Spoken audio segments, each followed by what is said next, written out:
Bonjour à toutes, bonjour à tous, bienvenue sur Cocorico MMA. On se retrouve aujourd'hui pour une vidéo d'actualité. On va parler de notre cher Khamzat Chimaev, comme vous avez pu le voir. Avant ça, n'hésitez pas à vous abonner à Cocorico MMA. On est déjà en route pour le premier millier d'abonnés, donc ça va vite, ça va très très vite. Lâchez le petit commentaire et le pouce bleu qui font toujours plaisir et puis en plus qui donnent de la force à la chaîne. Donc n'hésitez pas, c'est juste en dessous. Juste avant, petite parenthèse, comme je l'ai faite sur les vidéos d'avant, sur les vidéos précédentes, pardon. J'étais au Brésil, j'ai eu la chance de faire une interview avec l'ancien champion du monde des poids lourds de l'UFC, à savoir Fabricio Werdum. Donc c'est une vidéo qui va prendre un petit peu de temps à être montée, à être traduite également, parce qu'effectivement je suis en train de vous faire tous les sous-titres du portugais au français. Donc n'hésitez pas à activer la petite cloche, comme ça une fois qu'ils sont en ligne vous êtes prévenus, et puis voilà, vous allez pouvoir regarder ça. Enfin franchement la vidéo est géniale, et puis voilà, Fabricio nous a accordé une vingtaine de minutes, donc franchement c'était super sympa. Et puis voilà, on a parlé de sa carrière, on a parlé de ce qu'il fait désormais. Donc voilà, si vous avez envie de voir tout ça, c'est très très prochainement sur la chaîne. Alors, je sais, vous n'êtes pas là pour ça, vous êtes là pour parler de Khamzat Chimaev, effectivement, qui, il semblerait, en tout cas, d'après Chael Sonnen, l'ancien contender à la ceinture des middle, à la ceinture des light heavyweight, Chael Sonnen a dit que le combat contre Paulo Costa serait le co-main event potentiel du UFC numéroté en octobre à Abu Dhabi. À voir, à voir. Dites-moi en commentaire ce que vous en pensez avant tout. Dites-moi en commentaire si vous pensez que ce match-up est favorable plus pour Paulo Costa ou pour Khamzat. Si c'est une bonne idée, parce que c'est vrai qu'il a déjà combattu chez les middleweight, Khamzat Chimaev. Jamais à ce niveau, jamais contre des tueurs de cet acabit. Voilà, moi j'ai quelques inquiétudes quant à ce combat, parce que c'est vrai que je pense que ça peut être un énorme test pour Khamzat, et s'il parvient à battre Paulo Costa, je pense qu'effectivement ça serait direct un prochain combat pour la ceinture des middle, donc à voir qui sera champion à ce moment-là, mais potentiellement donc Israël Adesanya. Mais c'est vrai que avant de parler de ça, Paulo Costa il est énorme.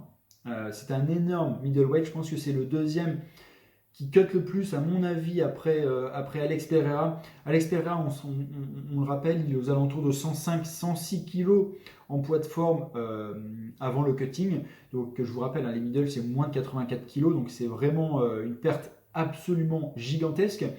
Paulo Costa est aux alentours de 102-103 kg, il me semble.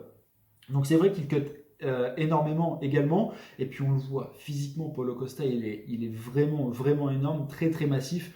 D'ailleurs il fait pas mal rire sur les réseaux sociaux, il se balade toujours avec cette gourde avec son Secret Juice écrit dessus, parce que c'est vrai qu'il était il provoque un peu l'USADA, qui est l'agence antidopage qui contrôle les combattants de l'UFC. Et je crois que c'est d'ailleurs avec Jiri Prochaska, je crois que Paulo Costa est le deuxième combattant, il me semble, le plus testé par l'USADA. Je crois que c'est quelque chose comme une quarantaine, une cinquantaine de tests antidopage par année. Donc imaginez, c'est absolument énorme. Et donc, c'est vrai que j'ai quelques inquiétudes à propos de ce combat, parce que physiquement, Paulo Costa est un énorme middleweight. Donc ça, c'est un premier problème. Deuxième problème, il a l'habitude des grands rendez-vous. Il n'a pas peur à ce niveau-là. Il a déjà effectué des 5 rounds. Il a déjà effectué une grosse guerre en 5 rounds contre Marvin Vettori, pardon. Donc ça, par exemple, c'était un énorme combat, et on voit qu'il a quand même la capacité de tenir 25 minutes. Il a une très très bonne défense de lutte, mine de rien.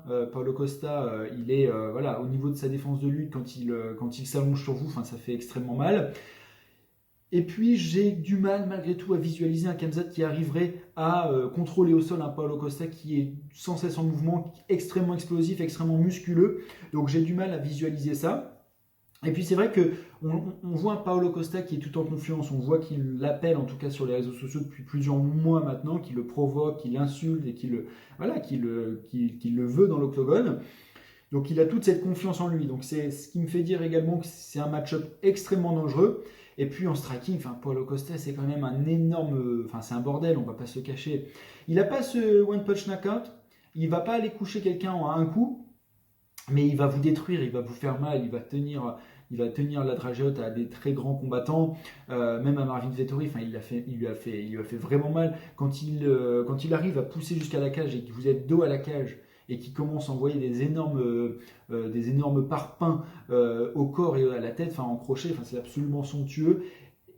Voilà, j'ai du mal à voir un Khamzat réussir à tenir la dragée haute à Paulo Costa en striking. Après, bien qu'on puisse être impressionné, on pourrait être impressionné éventuellement, parce que c'est vrai que Khamzat, On l'a vu, c'était quand? Je pense que c'était aux alentours de janvier, février. Non, aux alentours de février, ouais, mars à peu près. Il était en Thaïlande pour s'entraîner à son pied-point. Donc à voir s'il aurait eu des améliorations à ce niveau-là. Après, on a eu un Khamzat qu'on a vu tomber sur un knockdown contre Gilbert Burns chez les welter. C'est vrai, mais je rappelle que le combat qui était chez les welter, il a eu un cutting extrêmement compliqué. On a vu les vidéos, enfin, il était vraiment à 2 doigts de la mort. Enfin, c'était absolument terrifiant son cutting. C'était apparemment, si je me rappelle, pendant la période du Ramadan. Donc effectivement, ça a pu compliquer son processus de cutting, tout simplement. Et puis c'est vrai que le cutting, moi je suis pas spécialiste dans le domaine, mais c'est vrai que le cutting a tendance à déshydrater énormément et donc à déshydrater le cerveau, ce qui rend moins résistant en fait au choc et au coup à la tête. Et malgré ça, il a quand même résisté, il a quand même réussi à se relever après le knockdown sur le Gilbert Burns, à l'amener au sol sur un takedown. Enfin, c'était absolument monstrueux. Donc quelque chose me dit que même il a réussi, Khamzat, à faire ça à un welterweight dans ces conditions-là. S'il se prépare bien, s'il est préparé, s'il n'a pas un gros cutting qui le fatigue, qui le déshydrate énormément, et qu'il est plus proche de son poids naturel, que je rappelle, aux alentours de 92-93 kg, quelque chose me ferait dire que quelque chose me fait dire que ça serait peut-être à son avantage. Donc peut-être qu'il réussirait à amener Paulo Costa au sol, peut-être qu'il arriverait à le maintenir. Dites-moi d'ailleurs ce que vous en pensez dans les commentaires. Mais moi, je vais dire une dinguerie, hein. Enfin, je vais dire une folie, parce que c'est vrai que Whittaker a énormément de fans, une grosse fanbase à l'international, et franchement, ça c'est génial, parce que je l'apprécie également énormément. Mais je pense qu'un combat Khamzat contre Whittaker aurait été potentiellement plus prenable pour Khamzat que contre Paulo Costa. Je m'explique. Je pense que Whittaker, il est beaucoup plus dur à cadrer et à aller chercher en clinch contre la cage, parce qu'il est extrêmement bon dans ses déplacements, des très très bons in and out également. Et du coup, je pense que Khamzat aurait eu davantage de mal peut-être à aller le coller, mais une fois qu'il aurait réussi à le maintenir contre la cage, il aurait peut-être moins de difficultés. Alors que contre Paulo Costa, je pense que c'est l'inverse. C'est-à-dire que ses déplacements sont moins bons, ses in and out, ses déplacements en général sont moins bons, moins efficaces et moins rapides. Mais donc que Khamzat aurait moins de difficultés à l'approcher, mais une fois qu'il aurait mis la main dessus, je pense que ça serait beaucoup plus compliqué à maintenir qu'un Robert Whittaker, ne serait-ce que par les dimensions physiques tout simplement. Donc à voir, et puis après il y aurait eu, en dehors du combat contre Paulo Costa, il y aurait potentiellement le combat, on en avait entendu parler, contre Alex Pereira. C'est un combat que j'aimerais également beaucoup voir, mais encore une fois, on a tendance souvent à minimiser le côté physique naturel des combattants. Je le rappelle, une deuxième fois, Alex Pereira, 106 kg, enfin, c'est un poids lourd naturel, il arrive à cutter jusqu'en moins de 84, je ne sais pas comment physiquement c'est possible.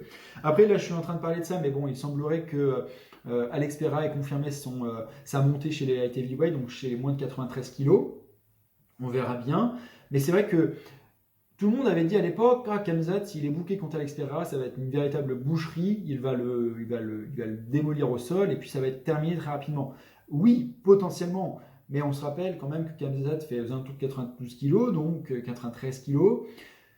On aurait un Alex Pereira qui, au poids naturel, est à quand même 13-14 kg de plus que lui, donc j'ai du mal à visualiser un Khamzat qui arriverait à maintenir un Alex Pereira, par exemple, s'il peut l'amener peut-être une fois au sol, 2 fois au sol, mais est-ce qu'il arriverait à l'amener plus que ça au sol si le Brésilien se défend? Enfin, il y a quand même pas mal de choses à dire à ce propos de ce combat, donc à voir. En tout cas, moi personnellement, dites-moi ce que vous en pensez également dans les commentaires, mais moi, je suis un peu déçu, si ça s'officialise, qu'il fasse la montée maintenant. Je trouve que, parce que Khamzat avait dit sur les réseaux sociaux, je fais un combat chez les middle et ensuite je redescends chez les welter pour aller chercher le titre. Je trouve qu'il n'y a pas énormément de sens. Je trouve que ça serait bien qu'il continue dans la catégorie des welter, potentiellement un match-up contre Colby ou contre Leon Edwards directement. Par exemple, contre Leon Edwards, c'est un combat que j'aimerais vraiment voir. Pourquoi pas faire ce match-up? Une fois qu'il a fait ce match-up, et s'il devient champion, s'il arrive à avoir cette ceinture des welter, pourquoi pas ensuite, évidemment, faire sa montée chez les middle. Et puis en plus, s'il a la ceinture welter, il pourrait tenter le double champ directement en allant chercher le champion du dessus. Donc voilà, c'est pour ça qu'à mon avis, là, actuellement, il est 3e chez les welter.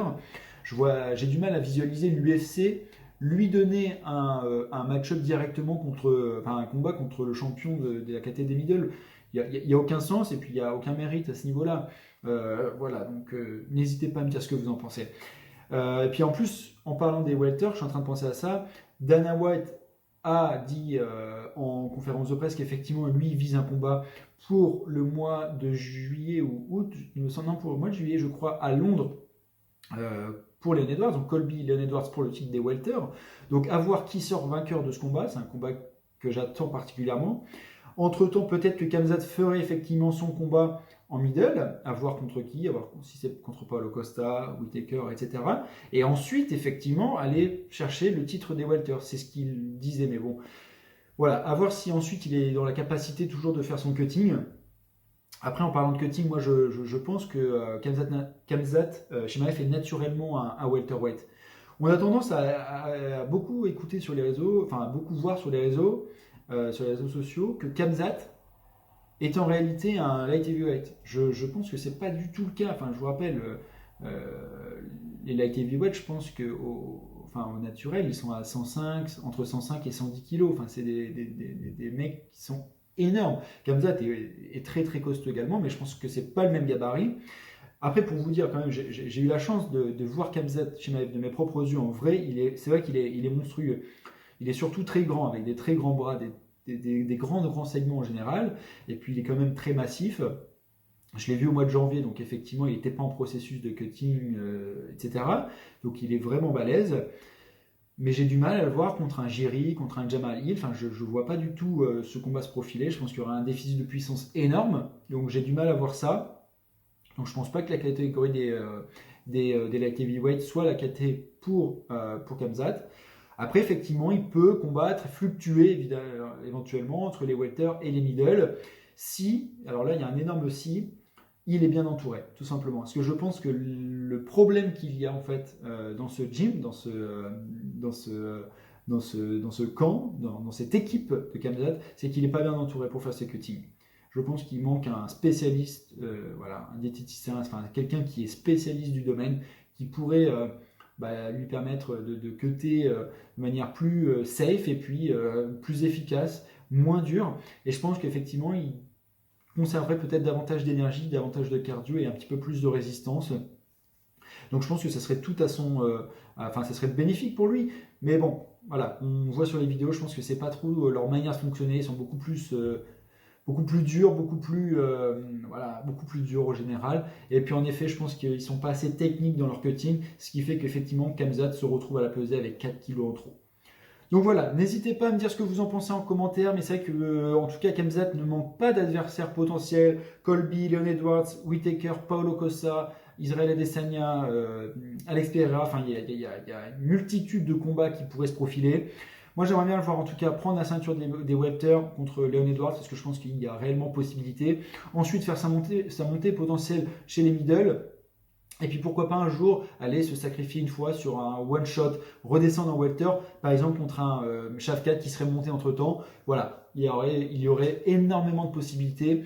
Et puis je pense qu'en réalité il parle beaucoup, mais je pense qu'en réalité il accepte à peu près n'importe quel combat, je pense, Khamzat. Je pense qu'on dit beaucoup, ouais, il a peur de Paulo Costa, Costa a peur de jeune. Enfin, à ce niveau-là, je pense qu'il n'y a aucun combattant qui a peur de qui que ce soit. Je pense que c'est plus pour des raisons financières ou sur les termes du contrat, etc. Mais je pense qu'il n'y a pas vraiment de peur entre leurs. J'ai du mal à visualiser une quelconque peur, en tout cas, d'un Khamzat, de Whittaker ou de Costa. Enfin, je pense qu'ils ont pas peur. Enfin bon, ça c'était mon petit coup de gueule entre guillemets. N'hésitez pas en tout cas à vous abonner à Cocorico, on est déjà en route pour le premier millier d'abonnés. Merci d'avoir regardé cette vidéo, merci du soutien, puis merci surtout de la positivité et puis de la sympathie dans les commentaires sur les vidéos précédentes. Donc merci beaucoup et on se retrouve très bientôt pour parler même.